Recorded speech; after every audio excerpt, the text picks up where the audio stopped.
voici la chronique de Jérôme Kassa. La rupture sans état d'âme.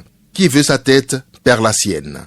À cette dépens, Orun Lafis, enfant adoptif du mouvement, le découvre, lui qui vient d'essuyer la plus grande humiliation de cette parenthèse que constitue sa courte carrière politique, déjà si riche de numéros peu flatteurs, lui dont le ministère a été fermé et lui avec.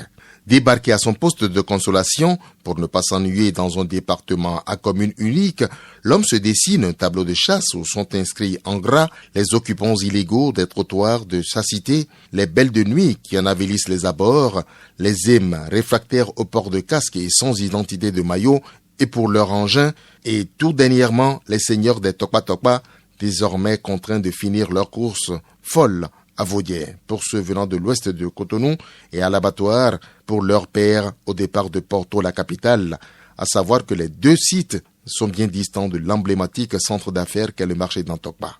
Et c'est cette dernière caste, il est vrai d'indiscipliné, qui tient au collet le très volubile préfet avec, qui sait, un pied sur le départ pour délocalisation suicide.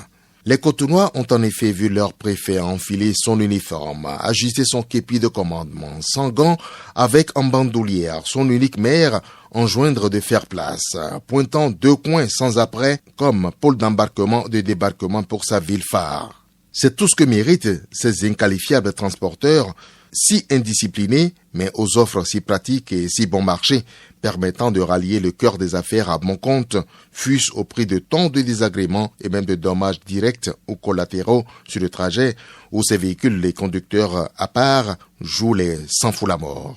Qu'on aime ou non le plus malheureux des Alain du Bénin en 16 heures, son idée ne manquait point de pertinence. Sa ville-département a besoin de fluidité, mais aussi de sécurité dans la circulation. Sur papier, waouh, crie préfet et maire. Tout faux, rejettent en chœur les usagers. Au premier jour déjà, la trouvaille a montré ses limites, donnant raison au second. Le ballon d'essai est l'objet de pics acérés, avec tout un déluge d'injures sur le promoteur de la désolation. La surchauffe est en téléchargement. Les effluves montent très vite jusqu'à l'autorité de tutelle qui ne perd pas du temps pour flairer le caractère hautement inflammable de cette décision, à un doigt de soulever tout un peuple, le même qu'on croyait dompté, docile. Or, devant ses intérêts, celui-ci a toujours un ressort de dignité et de combativité qu'il fait surgir, surprendre et agir.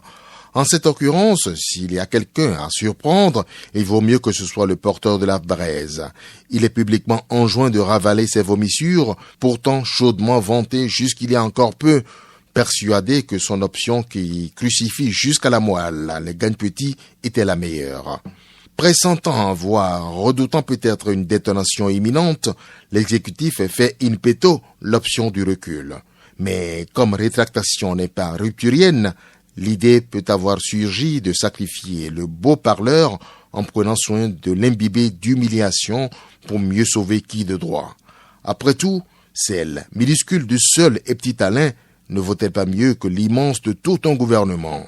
Sinon, on aurait pu demander au même préfet que l'on a vu dans la méprise de sa belle plume ou de sa tchatche d'enfer de reprendre sa copie dont nombre de ses compatriotes lui dénient d'ailleurs la vraie paternité, l'aromatisant de contrition et miroitant l'image du dirigeant à l'écoute du dirigé et conclure par la promesse d'y revenir.